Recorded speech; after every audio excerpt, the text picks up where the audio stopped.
There we go. Good morning. Um, I made some mistakes this week. That's probably pretty obvious because you got a bunch of emails this morning. You got a bunch of emails this morning, and not what I usually do. So I'm sorry. It wasn't my intention to have things turn out the way they did this morning. But you know what? I made a mistake sending out the reminder email, and somehow it sat in the outbox of my computer rather than sending. So instead of going out, in advance of today's seminar, instead it went out this morning with the invitation uh, email. So if you got like 3 emails in a row, again, my bad. Because the invitation email I sent out, somehow I had put slashes instead of dashes into the URL to join the stream. So if you tried to click the first set of links I sent you, it just said the URL was invalid or something along those lines, right? And so I had to obviously send out the correction. So thank you to jumping through the hoops and being able to join me this morning. Again, I'm sorry there were so many. I'm sure if we give it a few minutes, a few more folks will trickle in as they figure out which email they need to click on and yada yada. But I won't take up too much time waiting for them. I'll try to kind of dive in. But first, this morning, here in GTA, anyways, we got our first snowfall with accumulation. I mean, right? So I might actually have to go shovel this afternoon. I don't know. We'll see. If it keeps snowing, I'm hoping not. But snowfall is always interesting. Obviously, it means that the worst part of the year is here, or if you're into snowboarding, skiing, or skating, the best part of the year. But for those of you who aren't, it's probably like me, you feel like it's cold and unpleasant. Um, that time of year is here, and of course, as real estate investors, um, you have property. The winter is harder on your property than summer is, generally speaking. It's a time, to be maybe a little bit more concerned. And it is certainly a time that comes with increased expenses, right? Because you have to now pay for snow removal. And a lot of the snow removal companies will, of course, charge you a salting fee, salting thing, whatever. And okay, that's not right. And that can be, oh, shoot. Do I sound all messed up? Okay, that's muted. You should only be able to hear me through here. There, let's make sure that that's muted too. Uh-oh. I've been coming through double this whole time, haven't I? Well, I'm really sorry. I hope I sound better. Let me know if I don't sound right. Almondo was telling me I had some problems with the audio last week, and you can see there's a microphone here trying to get it fixed and working better.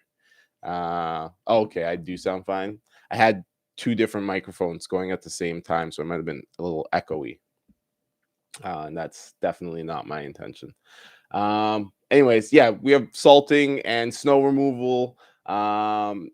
Also, technically, you have like slip and fall and accidents and stuff like that to worry about in the wintertime that are obviously not concerns in the summertime.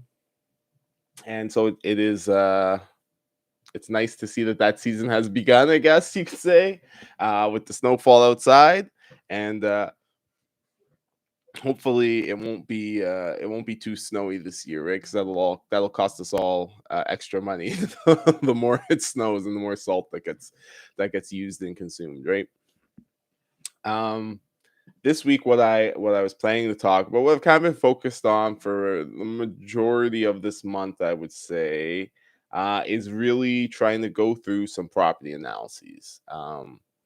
We've been kind of looking at different properties, not just the properties that I've already analyzed, and now I'm kind of just showing you the analysis. But I've been trying to also show you some analyses. Where are we here? Present my screen. Pardon me. Like from start to finish. Sometimes looking at properties in situation and just kind of going through the numbers and trying to evaluate, what would make something a deal or what doesn't make something a deal. especially when you're looking in a market that you're not familiar with, right? Because, you know, on some level, it's relatively straightforward for me to get up here every week and say, hey, invest in Sudbury, this, that, and the other thing about Sudbury. And, you know, if you've never heard of Sudbury before, it's definitely probably,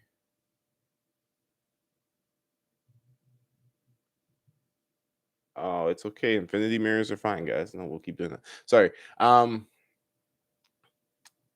Instead of me just saying, "Oh yeah, Sudbury, Sudbury, Sudbury," which I know works, you know, there are folks who are joining us or thinking about investing their next property, maybe not in Sudbury or not somewhere where I've invested previously, and where they would need to evaluate the market for themselves, right? And I've certainly talked about what are the factors and the conditions you need to look for when you're evaluating market, and I've tried my best to give you good, strong resources, you know, like the CMHC. Really, I mean, there's actually there's a lot of resources we've talked about over the years, that you can use to kind of look up information about your property, your house, right? Local area rents, go on Kijiji, get comps, etc., etc. Right. But I want to also kind of talk about, if I'm, for example, oh my, come on, computer. If I'm, for example, on Realtor dot, that's not even the website I want. If I'm, for example, on Realtor.ca, here we go, and I'm just looking at random properties potentially to invest in, right? How do I decide here, if we use the example that's on the screen right now, and it's not a very good example, but this is in the GTA searching for multifamily properties. It's a pretty depressing map if you really want to buy a multifamily property in the GTA, because you can see there's about 4 properties for sale. But if you're looking at this map, right, maybe it's not in the GTA, maybe it's in, let's call it Niagara, right? What are the steps that we need to take to kind of make sure that we understand the market conditions, right? And to make sure, hey Armando, let me know if I don't sound good, because you were the one who said I didn't last week. You know, how to evaluate this market, and then how to determine whether or not the property that we're looking at specifically is actually a good sound investment, right? um there's a few ways in which, if you're going to invest in only Ontario, you have a couple advantages when you're doing this. And that is that, thanks to a lot of government intervention and the lack or absence of a free market in this province, um, rents are relatively uniform, right? So obviously, you know, the graph kind of looks like this. There's a big peak, which we'll call, that's the GTA, and everything else is, you know, not quite as high as the GTA across the province. But in general, all the prices kind of follow the same trend, right? And you do see that, yeah, okay, rent's a little bit lower in Sudbury than say it is in London, but like by and large, it's within striking distance. It's not like in KWC, I'm renting out a 2-bed for 2,500, and then in London, I'm only renting for 1,500, right? That's not something that tends to happen in this market, just because it is it's a very uniform market, right? It's very well controlled rental market with not enough supply. Leave me alone though.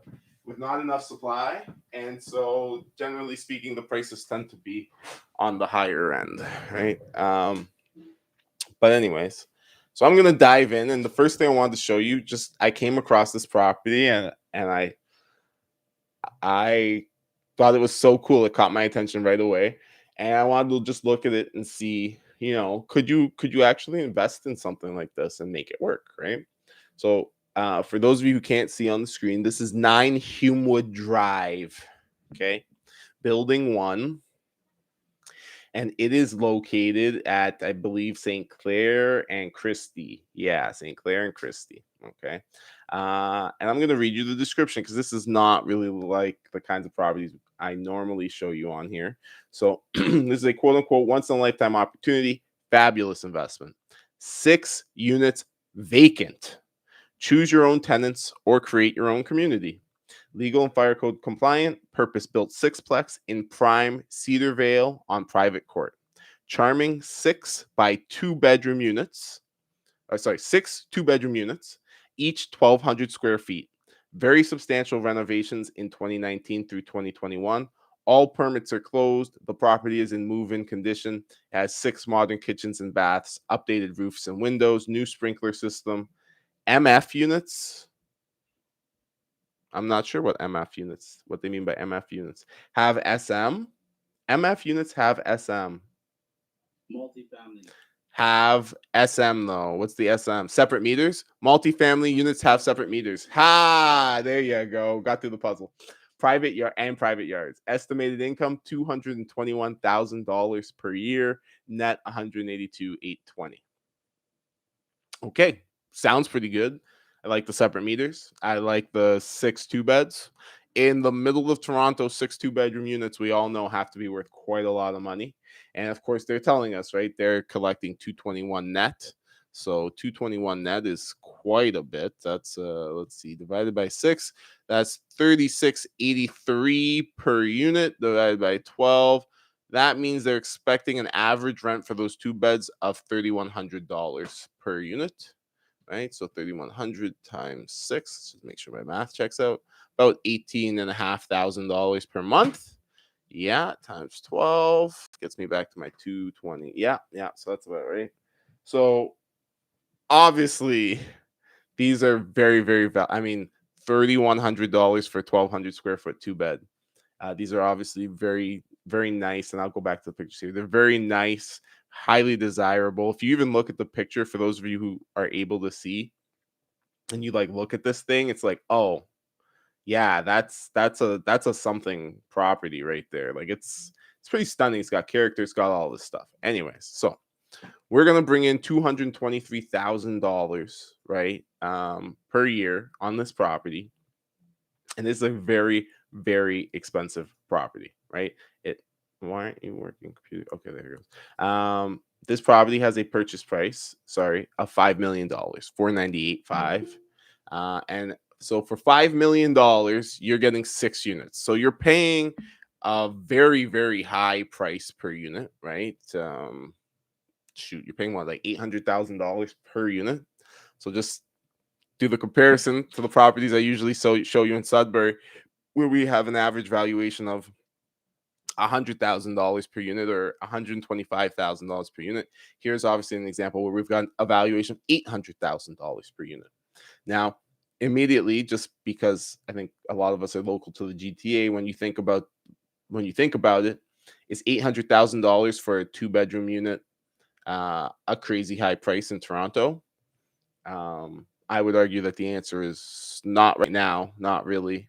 It is a little high, I would say, but the prices I'm familiar with are not at St. Clair and Christie. They're a little further out, and further out, that price doesn't sound entirely crazy. So when I get deep into the city like that, I might think that price is completely acceptable, right? And I'm sure that I can find tenants who are willing to pay that price. Although the fact that the building is completely vacant does raise, some concerns, and since you have nobody who's actually put up the rents. So what you would have to do, or at least what I would do, is I bust open my browser, right, and I would go to Kijiji, right, because Kijiji's always got the for rents, and you can go in there and just check. Well, what are the rental rates in St. Clair and Christie? Right now, you can also use services. Somebody asked me, somebody who's not on the stream today, but somebody asked me the other week about Rentometer. Rentometer is an American service that does exactly what you think it does. It compares rental rates. So you can go there. It's tenant focused. So the point of Rentometer is to focus on the tenants to help them try to comparison shop for a place to live, right? So they'll show you historical rents, and they allow tenants to upload the rent that they previously paid at a location, and to basically self-report what the rents are. And so you can go on there to get an idea of rental history and things of that nature, right? Oh, well, there you go. So you could check that way. Here I've got Kijiji open instead. So I'm checking here. Best Buy's paid a lot of money to remind us it's Black Friday. Here on Kijiji, you can actually see, right? So depending on where I am on St. Clair, right, we're gonna have to kind of break this down a little bit. I'm seeing a lot of $2,000 per month. Here's a 3-bedroom apartment. Here is Midland and St. Clair, so this is in Scarborough. Here is Young and St. Clair. Wow, that seems cheap. This it's a bachelor. Oh, okay. All right. All right. $1,500 for bachelor. Never mind. Here is the Black Friday rental event. You see people they're trying to take advantage of the weekend. But you can see here that we actually have quite a few locations, right?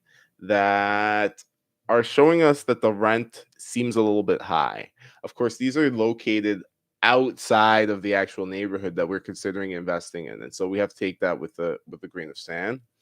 Chances are we would have to look a little bit harder to find our comps because Kijiji is not doing enough for us here. And as you can see here, as I just scroll through, don't worry, Kijiji. As I just scroll through my listings here, all I did was search for St. Clair. So not all of these are actually going to be anywhere near where we're considering investing. But as I search through all of also the possible matches that just match my St. Clair search, I'm seeing two things that I'm noticing, right? The first thing, of course, is I am seeing some prices like this. It's about to pop up on your screen. It's a whole house, so it's not really comparable, but it's $3,500 a month plus utilities. Okay, so I do have a baseline that's somewhere near St. Clair. People are willing to pay in the 3,000s for a property and still have to pay for utilities and everything on top. So that does exist, right? Now the question becomes, can I narrow it down to my actual neighborhood and or to my actual property style and see if I can find comparable properties that people are willing to pay for? So now I've scrolled down a little bit further and I've got this Greenwin. I don't know who Greenwin is, but anyways, we've got this Greenwin unit here. It's a 2-bedroom balcony. Now it's at Young and St. Clair, so it's a little bit more downtown than where we were looking at. But it is $3,000 per month plus utilities, right? Um, oh, and you have to pay for parking separately. So that would actually be a good example to compare against our property because our property, if we go back to our listing here, right, our property, 9 Humewood Drive, is a house. So we have parking included for our units or for our tenants. So there's $3,000 plus $100 for parking. Here, in theory, could I charge $3,100? I absolutely could, right? And so we can see actually this property could be invested in profitably. Now, a property like this, because you have to put so much money into it, right? You've got to put $1.25 million down. For your average person, is not going to be a first or second time investment property. This is something that's definitely a lot more aspirational, right? Or this might be something that you would do in a partnership or a joint venture structure. But the great thing about a property like this, and one of the reasons why you shouldn't necessarily roll your eyes just because the price is very expensive, and I recognize the price is expensive, right? I'm not jumping out of my chair to go buy this house today. But one of the great things about a property like this is I can almost guarantee you'll have no trouble with your tenants, right? In a property like this, because it's a very high end property with very high end tenants, and it's in a very highly demanded and sought after area, the competition is for them to get into your building rather than for you to get them into your building. If that makes sense. And so you're very unlikely to have tenants who complain too much. And they may be high maintenance, don't get me wrong, right? Like they want this property to look good. They're going to want it to be cared for. They're going to want it to be well landscaped, well maintained, all those things, right? But unlike property that I own, where some of my tenants couldn't figure out how to put the garbage on the curb, and so they got us into some trouble with the municipal garbage collection.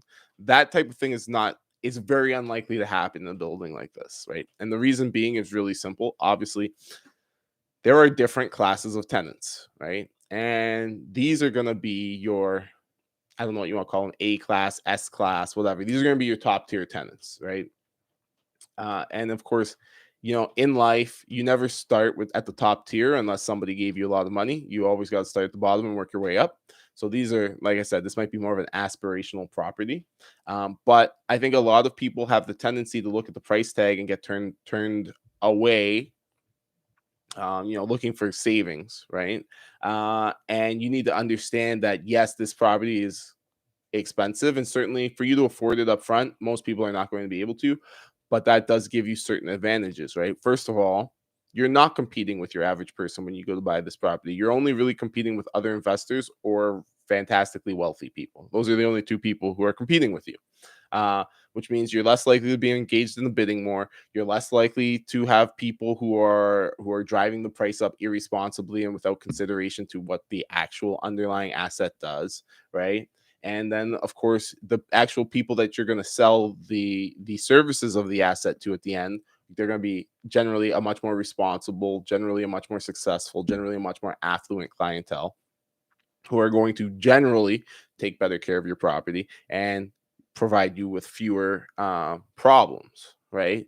Like in theory, for anybody who lives local to the GTA, you could probably self manage this property with very little issue. Assuming, of course, that you contracted out the landscaping and the snow removal, just because that stuff's going to have to be taken care of. Again, higher end clients are going to demand that property's nicely landscaped and that it's plowed in a timely manner and things of that nature. But aside from that, you could totally go probably collect the rent payments yourself. Really, everybody who rents from you will probably have a checking account and can probably get you some checks and just pay you that way. You don't even need to come see them. And you could probably save that 8 to 10% that you'd pay for property management on a property like this and just manage it yourself. And that's one of the great things about really high end properties, right? Is that by and large, the requirement is actually lesser, right? I'm actually going to steal a story really quickly from someone who's not here in this part of the seminar, but he sells cars, and he was telling me a few weeks ago. We were talking about credit and financing and the kinds of clients that he gets in, and they sell cars. It's not like a high end place. It's like one of those high volume dealership kind of places, right? So they sell cars, for affordable prices, essentially. So their clientele is at the lower end of the spectrum, right? And he was saying that like the people who come in and eat up the most of his time, right, and are the least likely to buy something, are the people who come in and they have like a 530 credit score, right? And this is not to knock anybody with a 530 credit score. I have had a 530 credit score. There's nothing wrong with it. Fix your stuff if you have one. Don't be an idiot. Whatever mistakes you made to get your credit score down there, stop it and make sure you improve your credit score. But you know, for sure in life, sometimes we make mistakes or things happen, and your credit can take a hit, whatever. So is these people come in, they got their 530 credit score, right? And they have no interest in fixing it. They're not responsible people, so this isn't something that they're working on fixing or anything. They'll come in and they'll demand, oh, they require a loan and it should be at 2% and this and that and no money down, and they're just very very difficult to deal with because they're, for lack of a better way to put it, they're irresponsible and they don't understand that other people are responsible. So they think that the whole world is as irresponsible as they are. And so they demand to have the nice things in the world without, of course, having done any of the work that the rest of the world does to get those nice things. And when you have lower end tenants, that's the mentality that you're going to be dealing with, right? You're going to be dealing with very entitled people who think that things should be given to them because of who they are, not because of the work that they've done. And when you invest in a place that's much more expensive, where the people had to kind of, by and large, because of course there are exceptions, right? There could obviously be some young jackass who inherited all of his money, who is not responsible at all, but can totally afford to live there, right? And make a mess of things. You always have to qualify people because that can totally be true.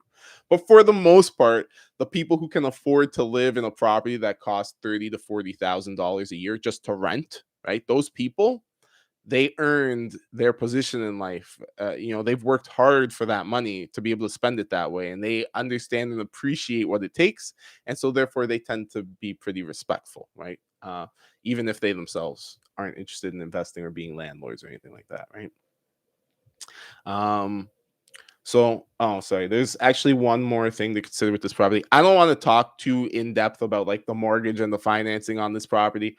Obviously, you need a big mortgage. You need a $1.25 million down payment. You're going to have to qualify somehow for the rest of it, which is frankly going to be quite difficult. So, for a property like this, if you were really interested in buying it, you would probably wrap this up as a commercial right? You'd incorporate, you'd buy this under the corporation's name. Then you would go to the lenders and you would claim the income from the property, excuse me, as a part of your personal income, right? So this property produces 220 something thousand dollars a year. Okay. Lenders will look at that $220,000 per year. They will divide it into approximately half. It works out to be a little bit less, but whatever. They'll divide it into approximately half and they will throw that onto your annual income, right? They will say, oh, this is your annual income and you can use it to purchase properties with, right? And so they'll count that against the income requirements to carry that mortgage, right? So you can see actually this property does kind of come within reach a little bit, right? Because in theory, this property is going to pay it for itself in the eyes of the lenders around 100 and something thousand, 110, $120,000 per year, right, in payments. So I'm just going to go real quick. For those of you who aren't familiar, I've shown you this before, but this website on the screen right now is called dinkytown.net. It's a really stupid name, but it's one of the best websites I've ever been to. All that they do is calculators, any kind of calculator. Do you need to calculate the speed of light or acceleration on your car or the time it takes to pay off a fixed rate mortgage? All of those things are on Dinkytown. So it's a very interesting website and there's too many calculators, but when you find the one you're looking for, they do real good stuff. So I'm just gonna do $5 million. So $5 million. So that means my loan is going to be $3.75 million, right? I'm just gonna throw that in real quick. 5 years thing, our interest rate is too high. Let's say 2%, even though 3.5 seems totally reasonable for the future. Okay, so I'm just going to, you see here, it's just a straightforward mortgage calculator. There's nothing special. It's just a website that calculates mortgage payments. It's all it does. Dinkytown.net. I highly recommend you check it out if you've never listened to me talk about it before. Here, it's going to give me my mortgage summary. So if I'm borrowing $3.75 million, then I need to know how much I'm going to have at the end of my term. I need to know how much I'm paying monthly and my total payments and total interest paid. So it gives me all of that. And then there's a button up here that says hide report right now, but other times it says show report. And that creates this report down here, which gives me a chart. So whenever I talk about principal recapture, right? When I talk about the four streams, and I talk about principal recapture. One of those streams is called it's called principal recapture, right? And all that we're talking about is when you pay off your mortgage, some of the money goes to principal, some of the money goes to equity, right? So or to interest, sorry. Some goes principal, some goes to interest. So of the money that gets paid, you can see here, it's Dinkytown will give you the breakdown of your total payments by year. So the first year we make $166,000 of payments on this property. Principal paid was $92,000, interest paid was $73,000. So first thing that should stand out to anybody is if somehow you could afford this property and its mortgage, right, and you could break even on those things, then just through mortgage payments alone, this property makes $92,000 a year. That is, the people who live in the units will pay off $92,000 of your mortgage per year for you. They also pay $73,000 of interest payments for you, but that's a separate subject, right? But what we can see here is that our total payments is $166,142 per year. Okay. The reason why this is important and the reason why you should know this, it's the only thing you should really know about this overpriced property, is again, lenders will look at the income of this property to help you to buy it. Okay. So it is not as far out of your reach as you think that it is. For example, if I take this property, which requires total payments for the first year of for every year of $166,142.40, right? And we have a property that produces $220,000 in gross revenue per year, right? In theory, half of that revenue, the banks will count as my income that I can use to service the debt. Okay. So that's $110,000 in the case of 220. So here I have total costs of, that's so cool. You put your hand up. What's up, Dylan? What if for commercial property like this, the income is the income generated actually qualify for the mortgage itself, and you wouldn't have to qualify based on your income? So if the property generated enough income, absolutely. Absolutely. In the case of this property, chances are you'd have to do two things. So in the case of any property, whether it produces enough income to sustain itself or not. So there are commercial properties where you could qualify for the mortgage totally off of the property's income. But even in those cases, chances are the banks are going to want a personal guarantee, right? That is, they're going to say, hey, you're on the hook if for whatever reason the property does not perform and produce the money. And in order for you to give that guarantee, they're going to want you to qualify for a certain amount of payment, basically, so that if something happens to that property, you can cover them while you're getting it sorted out.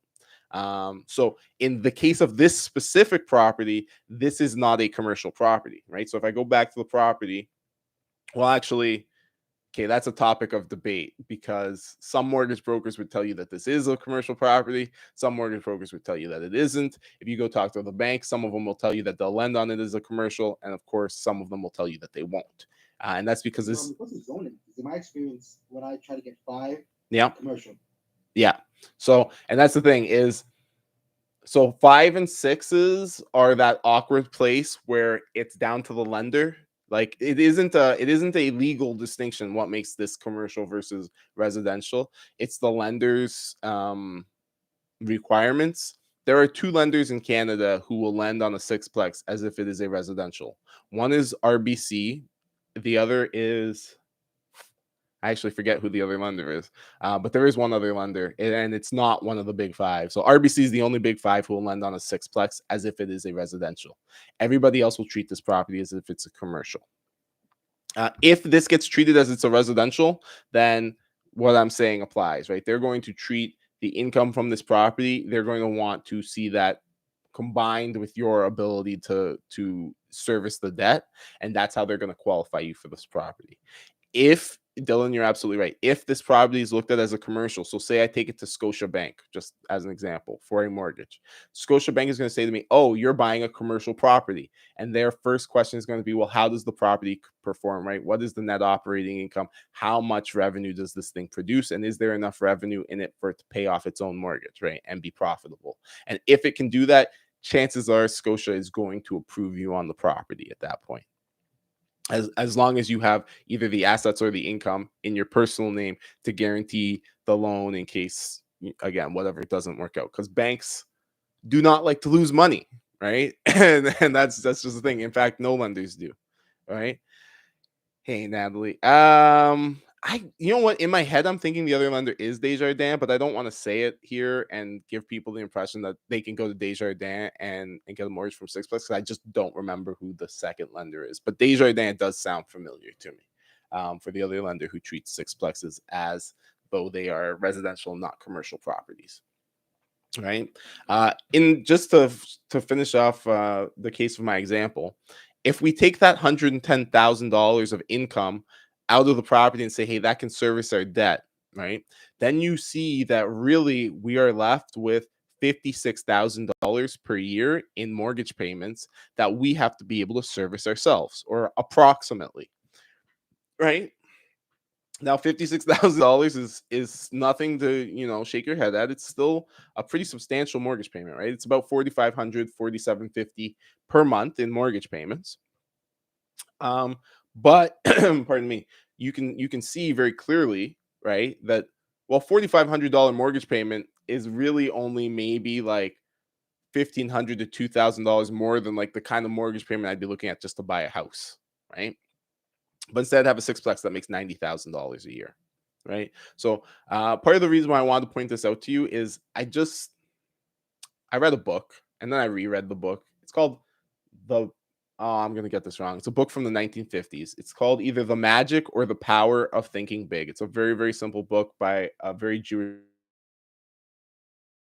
and it's a very good book. He just talks about sort of the benefits sometimes of seeing the larger problem, because essentially when we say you can get 1% of something, right? Do you want 1% of to steal from a great real estate educator? Do you want 1% of a grape or 1% of a watermelon? Right? Like you could have 1% of a with like a small multifamily, maybe like a duplex, right? Or you could buy something like this where you are still only getting your 1% or your 10% or whatever it is, but it's a much bigger thing, right? So that 1 or 2% actually works out to be more. Now, that's not to say go big or go home, or the only way to invest is in large properties. It's obviously not. I show you small properties. I'm about to switch to one in Sudbury as soon as I finish with this one. Um, but it is to say that I think a lot of the times we get blinders on. I know I certainly do. Reading that book and rereading that book, it's really made me think about the blinders I have in my own life.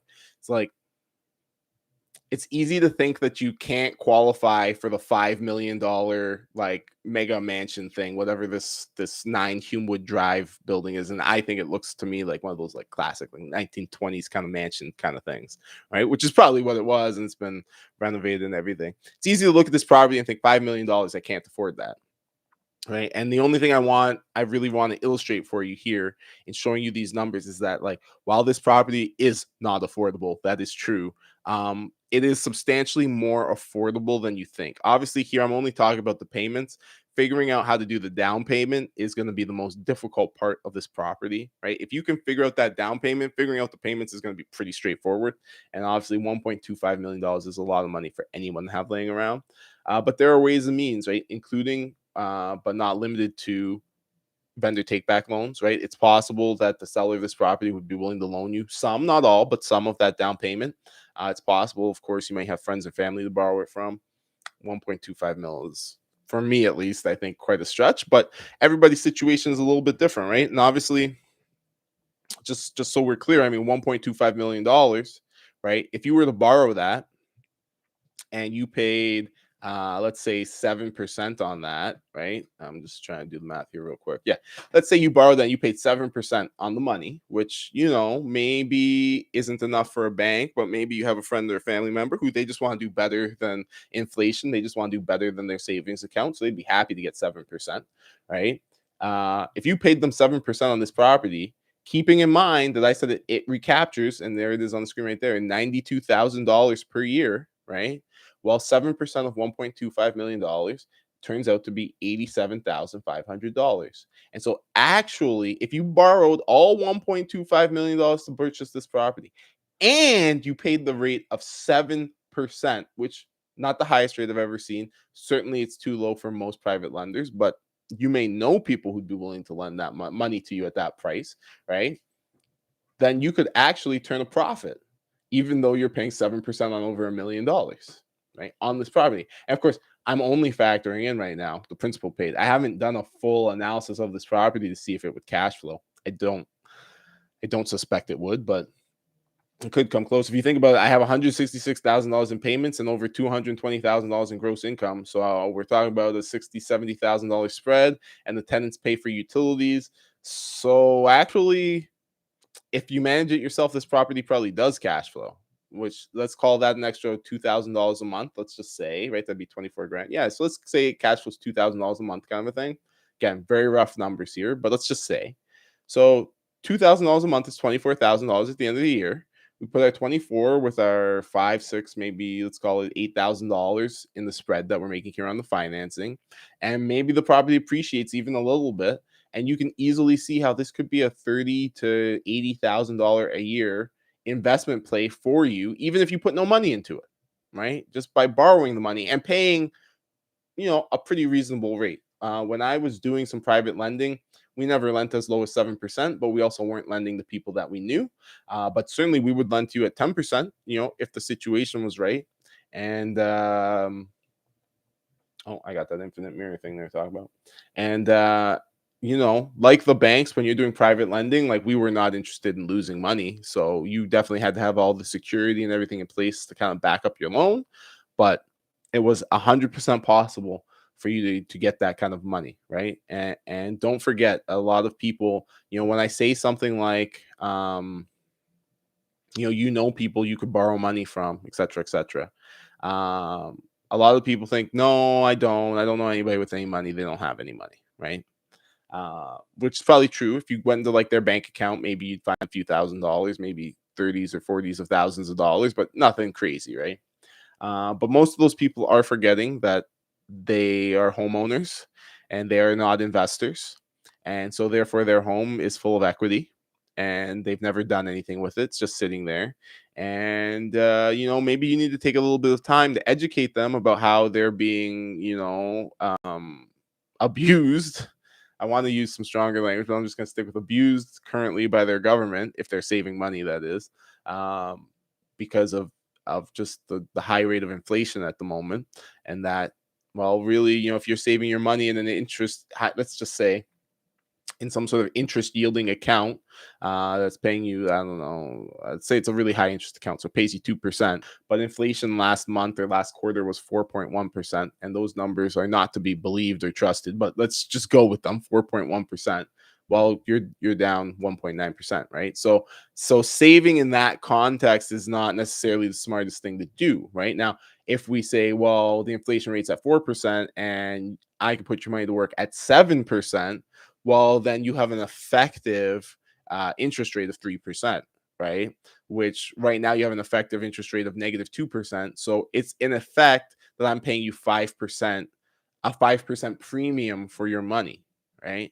And so you need to sit down and you need to educate people. Like, it's not simple enough to just say, oh, do you have any money? No one has money ever, because people are not, they don't take the time to educate themselves to understand where the money is, how it works, what financialization is, and how they can leverage it to make their lives better, right? And it's your job as an investor to spend a little bit of time to make sure that you do understand some of these things, not because you want to be, a financial analyst or anything like that, but because if you understand these concepts, then you can take them to the people. The thing is that we're all surrounded by money. None of us are living in I don't want to pick on a country unfairly, but I'm going to pick on Ethiopia. And I'm sure it's a lovely country and there's plenty of wealthy people there, but there are also some starving children there. And not to say there aren't starving children in Canada, but we're not living in a place like Ethiopia where poverty abounds, right? And again, maybe Ethiopia is a bad choice. Um, we live in one of the wealthiest, stablest societies that exists on this planet right now. And there's money everywhere, even if nobody feels like there is. The reason they don't feel like it is because they're scarcity minded. But look around you. There's a ton of wealth here, and so it's your job to understand how to gain access to that wealth and to leverage it. Right. That is what every investor does. Right. And to take it out of the microcosm of real estate investing. Thank you for depositing my check, guys. Take you out of the microcosm of real estate investing, right? Let's take you to somebody like Elon Musk. Okay. Elon Musk is an investor, just like you want to be. Obviously substantially more successful, and he doesn't invest in real estate, although he does, but indirectly. He of course invests in businesses. He's a business investor, and he's investing for capital returns usually. And so Elon Musk has had several really good ideas, and obviously he's got the work ethic and the aptitude to make those ideas a reality. And so he went to the marketplace and he said, hey, look, I've got these great ideas. SpaceX, Tesla, X.com before that, for those of you who know his history. He had these great ideas. And so he went to the marketplace and he said, you know what? I've got these great ideas, but I can't possibly afford to put a rocket into space. Or more specifically, I can afford to do it 3 times, but after that, I'm tapped out. So I need more money. That's what the stock market is, right? The stock market is a place where you go and you say, hey, here's my great idea. Here's my track record of making great ideas happen. Now give me your money so I can make this great idea happen. And hopefully in the future, when my great idea is great and people are paying me lots of money for it, I can give you back your money and then some. That's what the stock market is, right? Now, Tesla, which is one of the highest valued companies in the world, okay, is an absolutely terrible dog shit company. Right now, I don't mean that they make a bad product. They make an awesome product. I wish I had a Tesla. I think they're very, very cool. And I don't mean that in the sense that they don't have a strong future. I think they have a very strong future, actually. What I mean by Tesla is a no good company and a terrible investment, and they are, is Tesla currently is valued greater than pretty much all of the conventional automotive manufacturers in the world. Tesla this year will produce about 1 million cars. Okay. All of the automotive manufacturers in the world combined will produce something on the order of like 20 or 30 million cars. Okay. There is no justification at all for valuing Tesla that far ahead of those other companies. Certainly, one day in the future, if Tesla just eats all of their lunches, yeah, Tesla will be worth that much. That much is true. But historically, when you have a market and you have a disruptor like Tesla is, they do disrupt the market, but they don't eat 100% of it. They disrupt it. And then the old players, some of them adapt, some of them don't. New players come in, and that's usually how things work out. So Tesla is, from that perspective, probably overvalued, right? But it doesn't matter. People are willing to give him the money because he's explained the value proposition to them, right? People understand, oh, he's going to make Teslas, and Teslas are awesome, and the future is going to be electric, and we care about the environment, and blah, blah, blah. So give your money to Tesla because it's the future. And, Volkswagen, who knows how to make way more cars than Tesla does, even, you can debate about their ethics and the this and that, whatever. It doesn't matter. Volkswagen probably made like 8 million cars this year compared to Tesla's one, right? Volkswagen, well, they have no future because gas is icky and blah, blah, blah, and whatever. They have bad PR, basically. And what I want to point out with this example is that by all objective measures, Volkswagen should have access to more capital than Tesla does. Because Volkswagen has a more proven product with a more proven track record, with more proven customer base. They're going to produce substantially more deliveries this year and probably substantially more profit this year, right?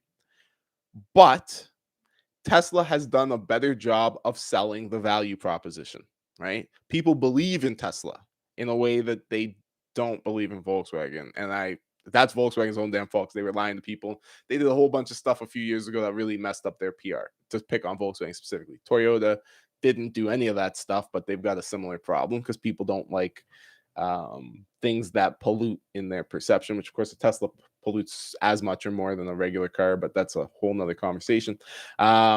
People love the idea of the Tesla, and so they're willing to give them money. In the same exact way, you're an investor, right? Now, a part of your job is to analyze the properties, to understand the deal, is to understand the market, is to understand how and where to put the resources to work to make that piece of real estate earn income in its highest and best use, right? That's kind of the job description of the real estate investor, right? But the unsung part of it is being a visionary, right? The unsung part of it is being a leader. The unsung part of it is being that person with vision who sees beyond everyone else. And what I mean by that is not that you must be some great, smart Nostradamus like individual. What I mean by that is very simply the world is full of opportunities that are ambiguous. It is not clear where those opportunities are going to take us, right? In the exact same way that I just made Tesla's future very ambiguous, right? I said, yeah, Tesla's this great company. They do this, they do that. But when you look at the numbers, it starts to get really ambiguous, right? The future's ambiguous. I would bet on Tesla, although not at the prices that they're charging these days, but I would bet on Tesla that they probably have a pretty bright future, right? And I think a lot of people see that, and that's why they're betting on Tesla, right? The thing is that it's easy to see the one obvious winner, right? Like, for example, if I was asking you, hey, what stock should I invest in? Most of you would probably counsel me that I probably won't go wrong if I buy some Google, right?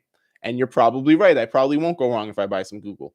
But because I probably won't go wrong if I buy some Google, I'm never going to do super duper well on Google, right? I'll just do okay on Google, right?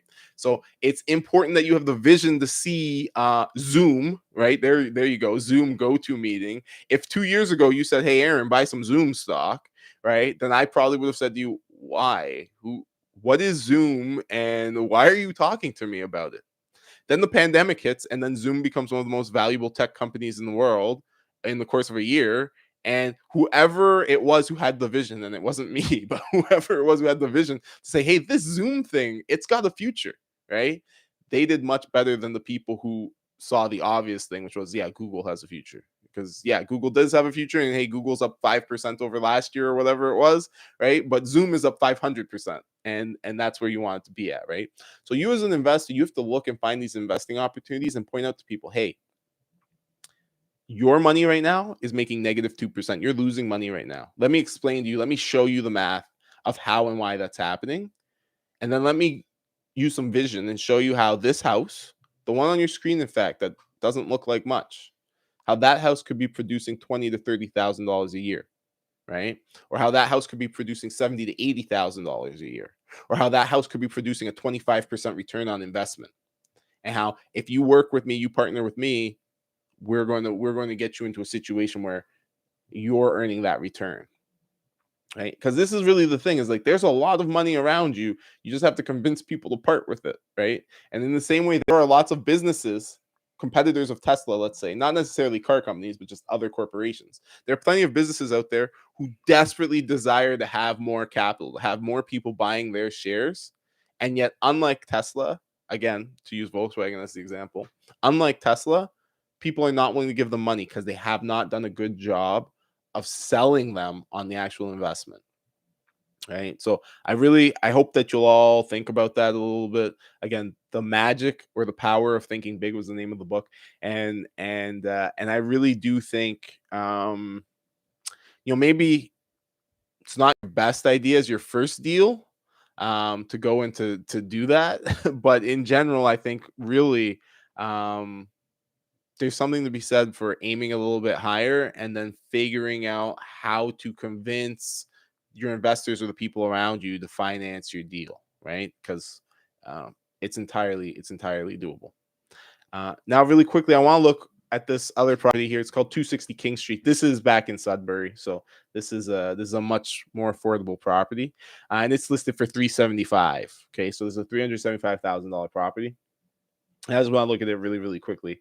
I didn't do a formal analysis on it, but I was looking at the numbers and I was looking at the location, and I thought this property really stood out to me, and I wanted to tell you why. So, first thing is, of course, it is $375,000 for a fourplex. Okay, now in Sudbury, I've been talking for the last year and a half or so about the prices in Sudbury and how they've been in transit from about $75,000 per unit up to about $125,000 per unit. And over the course of the last year and a half, or maybe even 2 years, we've kind of watched the prices make that move. Here is a property that is valued at less than $100,000 per unit, right? It's valued at about $92,500 per unit. And so we're getting a bit of a discount here on this property, right? And so that stands out to me right away because investor mindset, you're always looking for the discount, right? You're always looking for the deal. You're always looking for, why is this property valued less than the others? And how can I take advantage of that? Can I buy it for less than the price of the others and then bring it up to their value somehow? Right. So when we look at this property, we see it's kind of small, just based on the picture. So even though it's got 4 units, they're probably all going to be relatively small, maybe one bed, maybe even some bachelor action happening in there, right? And you can see here, I'm just kind of going through some of the pictures for you. You can see the place is definitely a little on the dated side, right? You can see some of this kitchen. It all looks pretty good, but old, right? And so you're gonna have to replace some stuff. Pardon me. We got our electrical, we got our thing. It's not separately metered, right? So this is a property. Forgive me. This is a property that probably needs a bit of work, right? But again, we're getting in for less than $100,000 per unit. Now, right now, I'm actually going to go back really quickly. Right now, if I just go on like a random walk through Sudbury, you are going to see the majority of properties are above $100,000 per unit, right? So here's a fourplex for 490. Here is a threeplex for 390. Here is a threeplex for about 300. Here's a twoplex for 650. Here's a threeplex for three exactly, fiveplex for seven. Actually, that's not in Sudbury, so that's not fair. Here's a fourplex for 849, so that's what 212 per unit. Here is a triplex for six, so about 200 per unit. Here is a fourplex for 625, so about 150 per unit. So I'm not going to keep scrolling forever, but that is where did you go, King Street? That is about what you're looking at when you scroll through Sudbury, right? And so we know that at that price, this property is undervalued. Where did the price? There you go. That we know for that price, the property is undervalued, right? At least compared to the things in the neighborhood. So why is that? Well, you look at the pictures. Again, it's small and it's a little bit dated, but it's nothing crazy, right? There's no like gaping holes and all. Like this room looks pretty good. Just could use some paint, maybe fix the trim on the ceiling there. I don't know. The stone fireplace is kind of ugly and dated looking. You might modernize that, but maybe you wouldn't because it adds character and all those things, right? So this is a property that you could definitely get into for around 375. But this property has not been listed for too long because I didn't see it. I didn't see it a week or so ago. And they're probably hoping that they can get a bidding war, get it up to around 425, maybe even 450, right? And at that price, it'd still be a pretty reasonable property, right? Because we have two 1 bedroom units and a 2 bedroom unit and a bachelor, right? So our average rental rate for 1 bedroom is, $1,100 or so in Sudbury, depending on where you are. Where actually are we? We're on King Street. Yeah, so this is actually a pretty good location. King Street's pretty like not super desirable, but it's not bad. It's kind of on the outskirts. It's the only thing I don't really like about it. These are all the same pictures, same place. Yeah, it's the only thing I don't really like about it. But again, our average rent for a 1 bed called about $1,100 in Sudbury. So we've got $2,200 a month in rent so far. Then we have a bachelor. Those vary a lot depending on location. On the low end, you might get like 750 or 7 for something that's relatively substandard and poorly located. And for something that's better located, you could get as high as maybe 1100. In this case, I'm gonna say it's $900. We'll kind of split it in the middle. So we'll call that $900. Then we have a 2 bed. I'm gonna be conservative on my 2 bed. 2 beds in Sudbury, $12 to $1,400 kind of a thing, maybe even a little higher if you're in a slightly nicer area, but I'm just going to call it plus $1,200 since we had 1,100 for my 1 bed, and that's being a little conservative because I probably get maybe 13 for it or 14. But in any case, that works out to about $4,300 per month. Excuse me, per month in rental income, about $51,000 gross, right? And so if I just head back over to Dinkytown really quickly, right? And again, I just want to show you this kind of the more bare bones approach rather than using Excel and 10 million lines of spreadsheet, right? Here we have a property is $375,000, right? So $375,000, okay, but we only have to put 80% down, right? So that means that our mortgage is going to be $300,000, right? In this case, I'm going to leave the amortization at 30 years. I'm going to leave the interest rate at 2%. So we'll leave everything else pretty much the same. We'll calculate it, right? I'm going to hit view report again because Dinkytown, you got to do that to see the report. And we'll just go down here and we'll look at my first year. My first year, my total payments, $13,000. Of that, I will pay $7,400 in principal and about $6,000 in interest. Right, that's how that money breaks down. So I know my principal recapture right away is going to be $7,400. That's what I know for the first year. I know how much my payments are going to be and how much principal of that principal I'm going to recapture. Okay, so now what did I say? I had almost $52,000 in annual income, right? So I can subtract from that real straightforwardly. I can subtract this 13,300, right? My total payments, right? I can subtract that from it and know that after paying off my mortgage, I'll have $38,000 left. And now I can go back to the listing and really quickly I can take my taxes out, right? This property has 3774 in taxes. So I can take that out. And now I go from 38 down to 35. Right. So now I've got $35,000 gross left. So now I know from that $35,000 gross, I'm going to need to pay. Do I have it here? And you can actually see here. So they're saying their total income. So they're not quite getting market rent, but that's okay. I now need to pay for my utilities. So I've got water, I've got gas, I've got electricity, I've got a property manager, right? Unless you're planning to live in Sudbury and manage it yourself. And I've got snow removal and landscaping. These are expenses I cannot avoid. Okay, well, good rule of thumb in Sudbury, electricity, every unit is going to spend about $100 per month, right? Same thing for natural gas, and they spend about half that for water. Okay, so you can just easy $250 per unit for utilities per month. Okay, obviously in the summertime they don't use gas, but in the wintertime they use twice as much. So it works out to about $100 per month. And so you can do that math. Obviously, if I've got 4 units times 250, it's $1,000 a month. It's $12,000 per year. I can take that off my $35,000. It brings me down now to $23,000 approximately, right? I can take my 8%, my 8% for property management or 10%, depending on your property manager. Since I know my gross income was $52,000, 10% of that is $5,200 per year divided by 12. That gets me my monthly payment for property management, right? And so obviously, if I take that 52 off my 23, I'm now down to about $18,000, right? And then do I have other?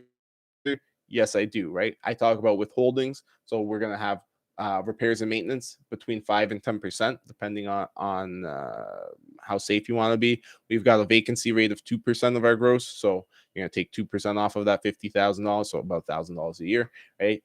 We've got what else do we have here? I think those are all the important ones, right? Because what else would there be? Yeah, tenant consideration you don't really need to worry about. Missed expenses you might have to worry about if you had something like a laundry equipment in there. Also, you might have to rent your water tank, your hot water. In places like Sudbury and some of these smaller communities, sometimes they don't have good water, so you may have a water filter or a water softener that may be owned or rented. You may pay for that as well. And then in a scenario where you borrow this money, let's say you do convince somebody to lend you some money out of the equity of their home, for example, then you may agree to pay them whatever 7%. I think was my example before. So you might put that there as well for loan maintenance. So when you've subtracted all of those things out, what you're left with is gross cash flow. Right. So I was at $18,000 before I applied any withholdings. If I take 2% for a vacancy, I'm at $17,000. Then if I take 10% for repairs and maintenance, since just to make the math easy, that's 5 times my $1,000 for a vacancy. So that's $5,000. So I was at 17. I take out 5. I'm now at $12,000.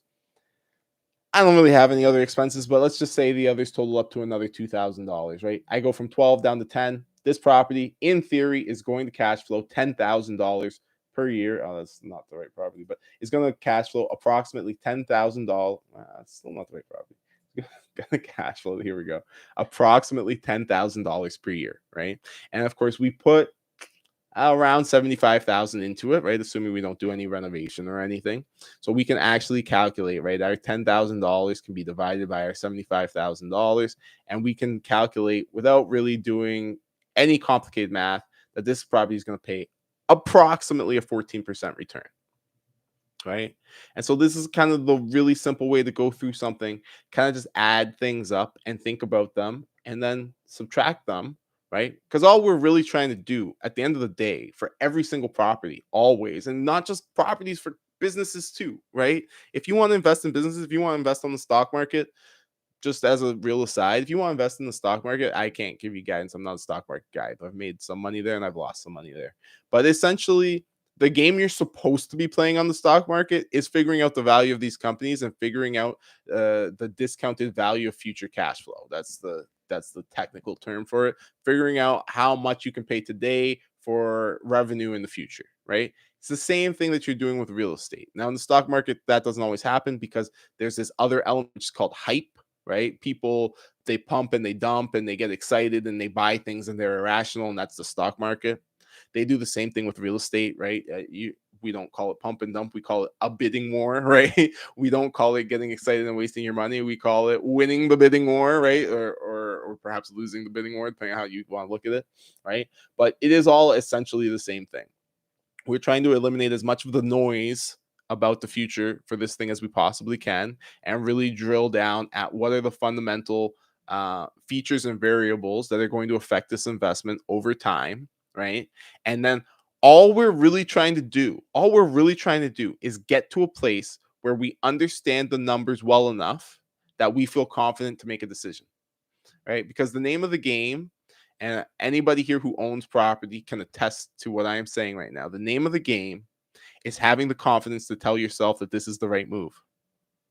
And for everybody who has taken action, right, and who was able to get themselves to that place where they convinced themselves, yes, this is the right move. A year or 2 years later, maybe sometimes they had to wait 3 or 4, but usually no more than that, they were vindicated that it was the right move, right? So it's about getting yourself to that position of feeling confident that you can take action on this property and that you can deal with whatever problems, and there will be problems, whatever problems are going to arise in between now and when you expect to be able to get your money back, right? And just to bring my sheet back on the screen real quickly and to cap things off here, it's one of the reasons why I put so much emphasis on the breakdown over time, both when I analyze actual spreadsheet analyses with you guys and when I was building this spreadsheet, is because while all of these numbers, expenses, withholdings, income, etc., are all really, really cool and really important, and they are because they're what allow you to understand the property and how it should perform over time. The bottom line is, will your money go up or down? Right. And the bottom line is, you need to kind of look at the bottom line and leave with a sense of confidence, enough confidence to say, yeah, I want to take my hundred and well, this is an expensive property, but whatever it is, I want to take my $100,000, my $75,000, my $200,000, and I want to put them down into this thing, and I want to go through the hassle of the lawyers and the realtor and the closing and all the getting insurance and all the annoying crap, right? And finding out that, oh, you know what, they lied about X and Y thing on the listing. It's going to cost you money and this and that. It's about getting through all of those things so that you can actually take the action and put yourself in that position so that time, right, can become your ally and be working for you, right? And time moves the needle on principal recapture, on passive appreciation, and in some ways on cash flow, right? So time is your friend when you have those factors on your side, and time moves the needle on price against you. So when you don't own something, time is generally making things more expensive, right? Unless, I mean, there are situations where time makes things cheaper. That's true, but we haven't seen those types of conditions in the economy in my entire lifetime, and I'm 30 something years old now. So it's been a while since the economy has been what they call deflationary, and where time would be reducing prices. Or actually, to be more accurate, we've been in a deflationary period most of my life, but our government has spent so much time and energy inflating the currency that you haven't noticed any of the deflation, which is an interesting thing that governments often do, because deflation, while it is very good for the people, it's not very good for the status quo. And so governments tend to try to uh, kind of rub it out, so to speak, right? Because they don't like the upheaval and the change that it causes, especially for the capital class, right? Because deflation essentially is making your goods cheaper. If we had a period of sustained deflation in the GTA, just as an example, then housing prices would not be 1.3 or 1.5 million dollars on average, right? They'd be closer to either the national average or maybe the international average of like $200,000 to buy like a 4-bedroom family house. And you can imagine what that would do to the housing values in Toronto, and of course, what that would do to the wealth of the people who live in Toronto. And then you can imagine that if you're a politician like Doug Ford or like the awful woman before him, that you don't want to be. I mean, he's awful. Don't mistake my statement for thinking he's good and she's not. They all suck.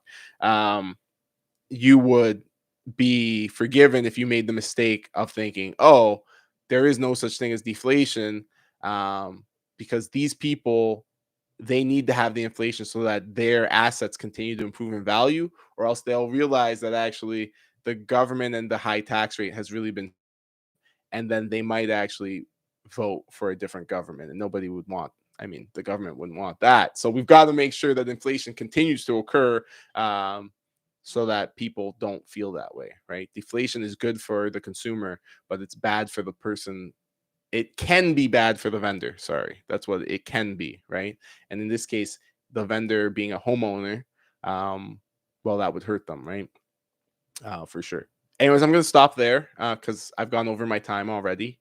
Um, I'm sorry. I'm going to apologize one more time. I apologize at the start of the stream, but most of you hadn't joined me yet. This week, things were a little bit disorganized, and I meant to send out a reminder, obviously, on Friday. And unfortunately, I don't know, my computer did something weird and it like saved the email in I guess the out folder or something, and then went to sleep, and so it didn't send it until this morning. So I'm very sorry that you didn't get notice until this morning, but thank you for taking the time to join me all the same. I hope that you got something out of it. You learned a little something. You gained some perspective. If anybody has any questions or anything, now would be a great time for them. And if not, then I hope you all have a wonderful day. And hopefully I'll be able to see you again maybe next week or in the coming weeks, and we continue to learn and grow together. Thank you. Oh, also, since I've got you here, I have a YouTube channel. Nobody ever watches it. I'm pretty sure it has 0 views. I don't know. But there is a YouTube channel, and I'm going to start including the links in the email. There was one today.